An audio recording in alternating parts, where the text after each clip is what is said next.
shit, yeah, they bread stank. Walk up in the club, dripping like I'm fresh paint. I could see through the facade like What's going on, fight fans? It's another great day when you love MMA. Welcome back to Mad Matty Fight Talk. Your host here, Mad Matty. UFC 271 just went down in Houston, Texas. What a big fight card. Lots of action, lots of good fights. Israel, the last style bender, Adesayna took on Robert the Reaper Whittaker in a rematch for the middleweight title, amongst other good fights like Derrick Lewis versus Tuivasa.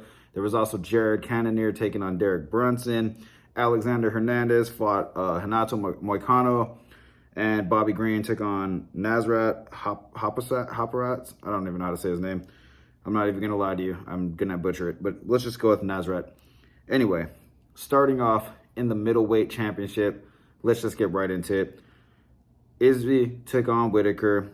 And that fight to me was extremely even. A lot of good strikes, a lot of good leg kicks landed by Adesayna. But it looked like Whittaker came out with a different game plan. Round one, Whittaker looked a little bit shook. He looked like he was still a little bit worried about Adesayna and his outstanding striking. You could tell in his movement. You could tell in his eyes. He looked like he was a little bit hesitant to pull the trigger. Adesayna ended up catching him with a straight, dropped him. Whittaker got back up to his feet. Izzy clearly won the first round. Second round, Whittaker starts getting into it more. Started landing some nice jabs. Started landing some good takedowns. He just couldn't control Izzy on the ground. Third, fourth, fifth, a lot more of the same thing. Whittaker was being pressured. He was up against the cage a lot. Izzy looked like he controlled the ring for the most part. He landed a lot of good leg kicks. He outstruck Whittaker, but not by much. He wasn't landing big shots. It was a very even fight. Whittaker looked like he was doing enough to control the octagon as well. He would shoot him for takedowns, like maybe one per round, two per round at a time. And he was landing them. He was getting Izzy down. He just couldn't hold Izzy, and he didn't get a lot of dominant strikes thrown from those positions. So to me, Whittaker's problem was he wasn't pulling the trigger with his hands, and I think that had a lot to do with the first fight where he was trying to throw big bombs, but it wasn't quite working out because Izzy was countering them so good with his right hook, his left hook, head kicks. He was so reactive to when Whittaker would throw big and miss, and he would just counter on him and capitalize heavily in the first fight. It was affecting Whittaker in the second fight. You could see that Whittaker was a lot smarter. He was very patient, very decisive with what he was throwing. He was throwing a lot of jabs. He landed some really good ones. He didn't really let go with the power, though. There was one time when they broke from the clinch, he landed a really nice left hook. It didn't really faze Izzy, though. Izzy is one of those guys, man. He's just a very dominant champion, and he's going to be a really hard guy to beat. Izzy ended up winning 5-round decision. Yeah, it's his 4th title defense in the middleweight division. According to him, it's his 5th title defense because he counts as when he took the interim belt from Gastelum and he won that fight. He said from then on he was the champ, so every fight after that, title defense. And, you know, he's the champ, so I can't argue with that. To me, though, the decision, I don't know how every judge gave the fight to Izzy. Like, Izzy landed a lot of good leg kicks and a lot of nice straight punches, but he didn't really do too much damage where it was one-sided to me. I feel like Whittaker did enough, especially with the takedowns and getting him to the ground, where that could have made it a split decision. I mean, I'm not going to argue, the more I think about it, the fact that Izzy won a unanimous decision. To me, it was a good performance. He did what he needed to win, and honestly, Whittaker's not an easy fight for anybody. Like Whittaker said, these guys are the top 2 in the division, and they're leaps and bounds above everybody else. And I agree with that statement. They really are. But that means that Izzy is just so much better than everybody else. That dude is literally the most dominant champion the UFC has ever seen. The kid's 22-1, very young, signed a multi-fight contract with the UFC. He has a lot to offer. He has a lot to grow. We haven't seen this guy have to use his ground game. We haven't seen anybody really test Izzy. I don't think, besides Gastelum, nobody has really touched Izzy like that. And you can tell he learned from that fight because guys don't do it anymore. They don't have the opportunities to do it. He's so hard to touch, and he's so accurate with what he's doing. Izzy, more power to you, brother. You definitely won the fight. I mean, I can't argue. I think it could have been a split decision. I think that Whittaker could have stole the fight, to be completely honest. It's one of those things, man, where I wouldn't mind seeing them run that back one more time. But to be completely honest, Izzy showed why he's the champion. He's defeated Whittaker twice now. I just love Bobby Knuckles. But that guy is absolutely unstoppable in the middleweight division. He is going to go on an absolute tear. I don't see anybody beating that guy right now. Moving down to the co-main event of the evening, you had number 3 Derrick Lewis taking on number 11 Tuivasa. This fight is every fight fan's dream fight. Two heavy-hitting, big dudes, throw leather. When those guys go into the ring, they shut the lights out. It's a concussion waiting to happen. Derrick Lewis is the knockout king. He has the most knockouts in UFC history, taking on the up-and-coming fan favorite Tuivasa. This fight was more of a technical battle than it was a war. It was actually impressive how these guys fought in the first round. I thought they were going to come out and just start ripping leather. But to my surprise, they fought very smart. Derrick Lewis tried to trade with Tuivasa right away. Tuivasa got inside, tried to make it a clinch fight, very smart to neutralize the power of Lewis. Lewis ended up getting an inside trip takedown, put Tuivasa on the ground. There was a point where Tuivasa was trying to get back up. Lewis started ripping some heavy shots to Tuivasa on the side of the head, had him in like a wizard, and it started unloading as Tuivasa was getting up.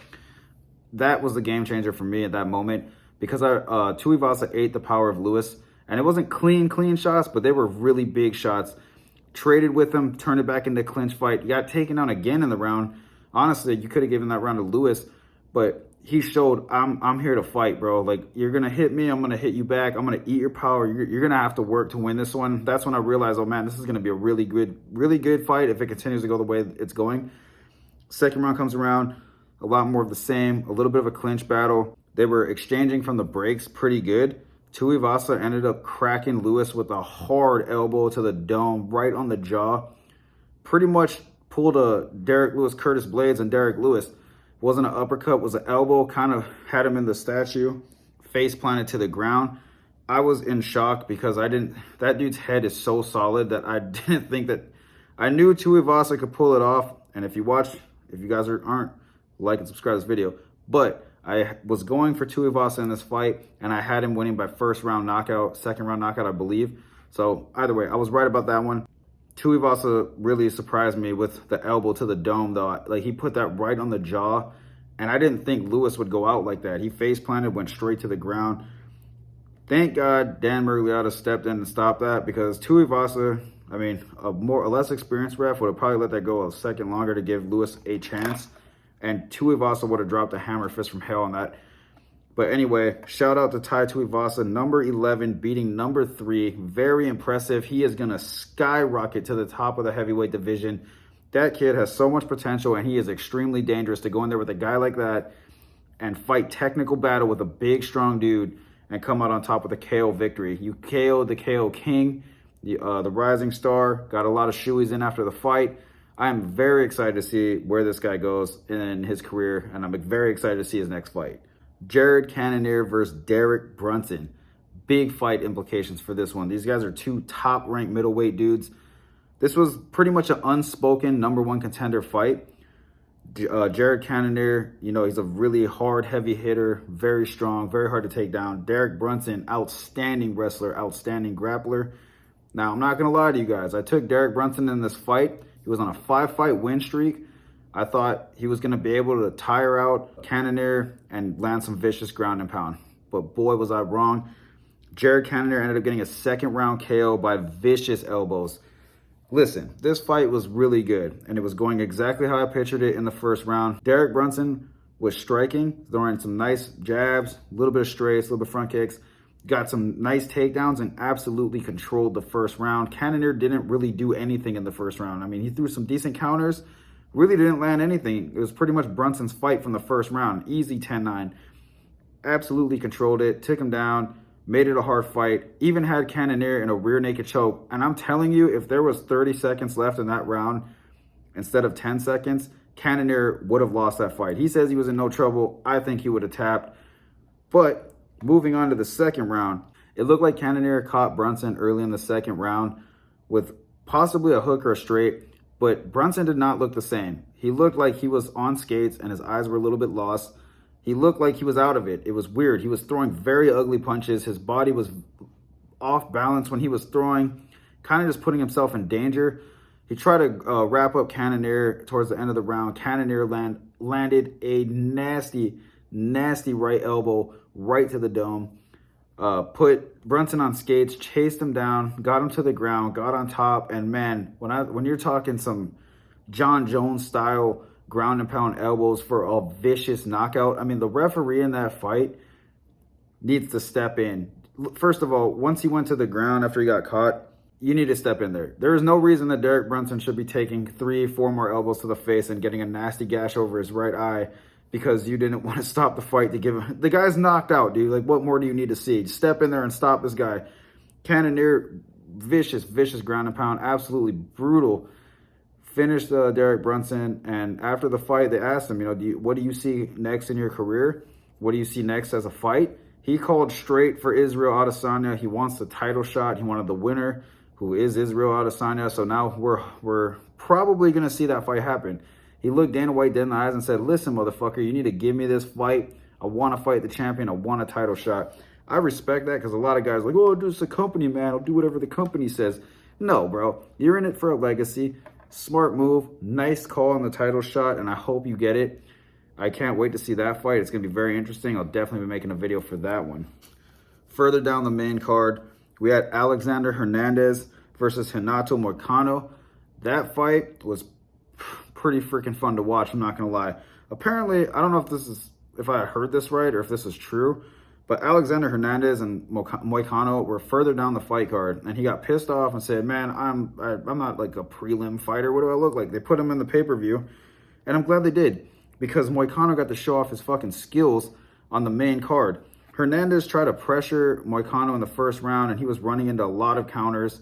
He did not look like he was having success early. I mean, maybe a little bit. Landed some decent shots, but he was trying to pressure too much, and Moicano was just freaking accurate with his counter striking. It was unbelievable. The fight went to the ground. It was a little bit back and forth. Moicano looked like he won the first round easy. Second round comes around, and boy, the pressure, Hernandez wasn't successful pressuring this guy. I don't know if it's to get in the judge's head to make you look like you're winning, but he got tagged up. A 3 or 4 piece, got put on the ground. Moicano rushes in, takes his back, locks in a body triangle, and taps this fool out. That fight was quick, fast, and in a hurry, going for Moicano from beginning to end. Hernandez, I like the guy. He puts a lot of pressure on people when he fights, but he's not the greatest striker in the world. And Moicano's had a lot of trouble in his career in big fights. So him moving up to 155, I think he's a lot harder to beat. He's very strong. He's a big dude. And his counter striking was on point. He was hitting Hernandez hard. If you guys didn't get to see that fight, I would definitely YouTube it. Check it out. Look up the highlights on UFC, Instagram, or whatever. But man, the freaking punches Moicano landed in that fight was just brutal, beautiful, nice submission. You could tell Hernandez didn't want to tap, but he ended up getting the sub. So Renato Moicano ended up winning that fight. Really good, really fun, lots of action. I liked it. Bobby Green, we're just going to say Nasrat because I don't know the rest of his name, but Bobby Green fought Nasrat in the opening fight in the main card, and that fight was just insane, dude. You know how Bobby Green does. Hands down, fucking taunting his opponents, rips nice-ass combinations. Nasrat was really, really good at eating punches. The guy was, he basically was taking 3 pieces. He was trading 1 for 3 or 4. The guy's tough as shit. It was a good fight. There were points where he would land good on Bobby Green, but the king, Bobby Green, took that fight 3-round unanimous decision. To me, it was a good fight in the first round. The second and third, he took over, absolutely pieced up Nasrat. Like, it was just insane. Bobby Green, I can't wait to see if this guy moves up into the top 10 and possibly fight somebody really high up there. That guy's a freaking performer. He's one of my favorite fighters to watch, and honestly just put on a freaking show. That dude was just throwing nice combos, piecing Nasrat up. And the dude, Nasrat, fought really good. He was landing counters, and he just couldn't hurt Bobby. And you could see the damage on Nasrat's face compared to Bobby Green's. It was insane. Bobby's the man, dude. I love watching that guy fight. He's insane. Keeps his hands straight down, talks shit, throws punches. It's beautiful. It's one of my favorite styles. Like always, guys, thanks for checking out my video. Let me know in the comments below what you guys thought about these fights. Who should Izzy Adesayna be taking on next? What's next for Robert Whittaker? What did you guys think about Derrick Lewis getting face planted KO'd? And obviously, What did you guys think about the Cannonier and Derrick Brunson fight? Very curious to see your guys' thoughts on that. What did you guys think of the fight card in general? Let me know in the comments below. Don't forget to like and subscribe to this video. For more content, hit up Mad Matty Fight Talk. As always, guys, thanks for watching. Haters talking shit, yeah, they breath stank. Walk up in the club, dripping like I'm fresh paint. I can see through the facade like an